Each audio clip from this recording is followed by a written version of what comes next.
हरे कृष्णा। आप सभी को चैत्र नवरात्रि की बहुत सारी शुभकामनाएं। माँ दुर्गा आपकी सभी मनोकामनाओं को पूर्ण करे और आपको अच्छा सुख, स्वास्थ्य और समृद्धि के साथ भगवान श्री कृष्ण की भक्ति प्रदान करे, यही प्रार्थना हम करते हैं। 19 मार्च से आरंभ हो रही है एक विशेष नवरात्रि, जिसे हम चैत्र नवरात्रि के नाम से जानते हैं। वर्ष में आने वाली यह मुख्य 2 नवरात्रि होती है। एक है चैत्र नवरात्रि और दूसरी है अश्विन नवरात्रि। नवरात्रि माँ दुर्गा की पूजा, उपासना और आराधना करने का सर्वश्रेष्ठ समय माना गया है और नवरात्रि के 9 दिनों में प्रत्येक दिन देवी दुर्गा के विभिन्न रूपों की पूजा आराधना की जाती है। चैत्र नवरात्रि के प्रथम दिन देवी दुर्गा के जिस स्वरूप की पूजा होती है उसका अत्यंत सुंदर नाम है, जिसे हम माता शैलपुत्री के नाम से जानते हैं। इस शब्द से ही यह इंगित होता है कि माता शैलपुत्री पर्वतराज हिमालय की पुत्री है। अगर उनके आध्यात्मिक स्वरूप पर दृष्टि डालें तो हम देखते हैं कि उनका वर्ण श्वेत है। वे श्वेत रंग के वस्त्र धारण करती हैं। उनके दाएं हाथ में त्रिशूल और बाएं हाथ में कमल का पुष्प सुशोभित है। वे बैल यानी कि वृषभ की सवारी करती हैं, जिसके कारण उनका एक नाम वृषभरूढ़ा भी है। तो चलिए आज के प्रथम चैत्र नवरात्रि के दिन हम माता शैलपुत्री से जुड़ी हुई इस पौराणिक कथा का श्रवण करते हैं।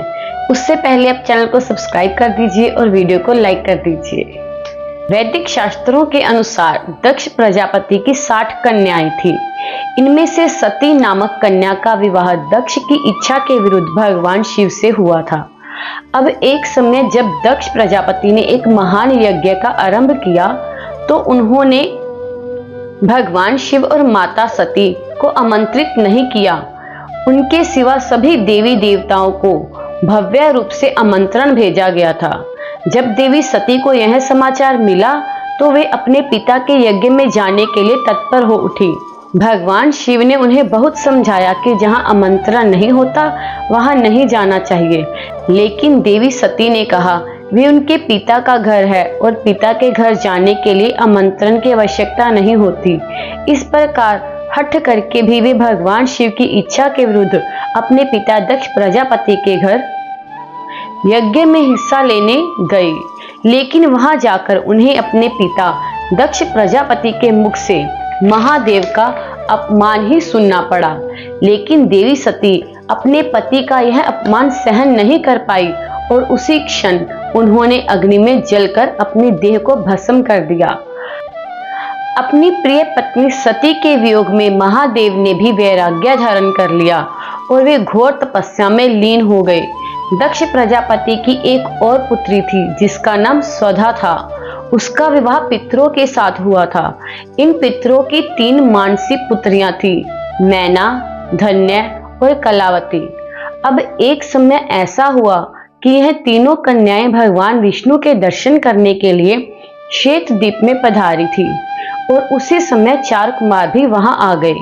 इन चारों सिद्ध गणों को देखकर वहां उपस्थित सभी लोगों ने खड़े होकर उनका स्वागत सत्कार किया, लेकिन पितरों की यह 3 कन्याएं अपने स्थान से नहीं हिली। यह देखकर चारों कुमार उन पर क्रोधित हो गए और उन तीनों को स्वर्ग से दूर होकर नर स्त्री बनने का श्राप दे दिया। इस अभिशाप को सुनकर तीनों कन्याएं उनके चरणों में गिरकर क्षमा याचना करने लगी। उन पर करुणा करते हुए 4 कुमारों ने उन्हें विभिन्न वरदान दिए। उन्होंने सबसे बड़ी कन्या मैना को पर्वतराज हिमालय की पत्नी और देवी पार्वती की माता बनने का वरदान दिया। दूसरी कन्या धन्या को महाराजा जनक की पत्नी और देवी सीता की माता होने का आशीर्वाद दिया और तीसरी कन्या कलावती को वृषभानु वैश्य की पत्नी और देवी राधा की माता होने का वरदान मिला। इस प्रकार वरदान प्राप्त करके तीनों कन्याएं श्वेत द्वीप से अपने घर वापस आई। वरदान के अनुसार प्रथम कन्या मैना का विवाह पर्वतराज हिमालय से हुआ।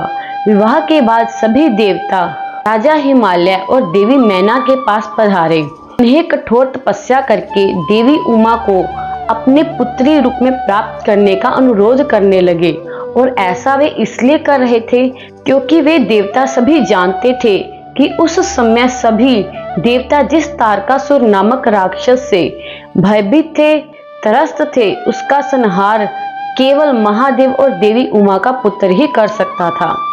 देवी सती के आत्मदाह के कारण यह कार्य अधूरा रह गया था और अब इस कार्य को पूर्ण करने के लिए देवी सती को माता पार्वती के रूप में अपना अगला जन्म लेना था। देवताओं की आज्ञा को शिरोधार्य करके राजा हिमालय और उनकी पत्नी मैना तपस्या में लीन हो गए।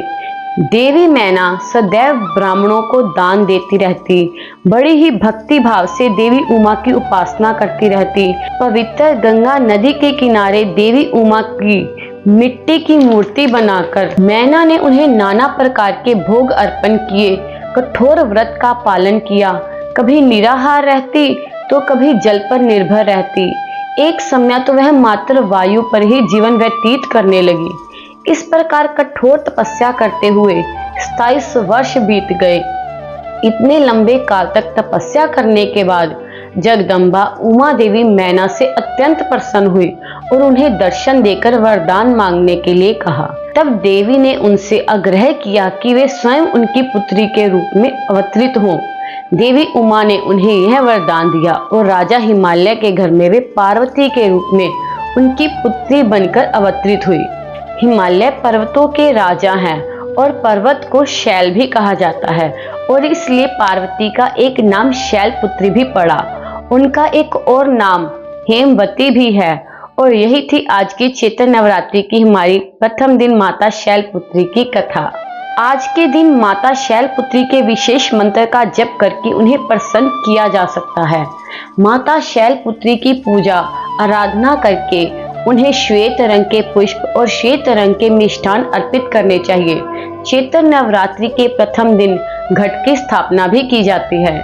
देवी माँ का आवाहन किया जाता है और उनकी संपूर्ण पूजा विधि करने के बाद उनकी आरती की जाती है और इस कथा का श्रवण किया जाता है।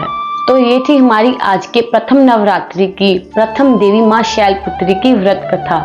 मैं आशा करती हूँ कि आप सबको ये कथा बहुत अच्छी लगी होगी और आपने ये श्रवण की है तो इसका फल आपको बहुत ही अधिक मिलेगा, क्योंकि जो भी इस कथा का श्रवण करता है माँ शैलपुत्री उसे सुख समृद्धि का आशीर्वाद प्रदान करती है और उसकी हर एक मनोकामनाओं को पूर्ण करती हैं। अगर आप इसी प्रकार आगे के आने वाले 9 नवरात्रों की 9 देवियों की पूजा आराधना की कथा का श्रवण करना चाहते हैं तो आप अपने इस चैनल पर मानिक उपदेश को सब्सक्राइब कर सकते हैं, जिससे आप आगे आने वाले 9 दिनों की 9 स्वरूपों की देवी दुर्गा की कथा का श्रवण कर सकते हैं। हरे कृष्णा।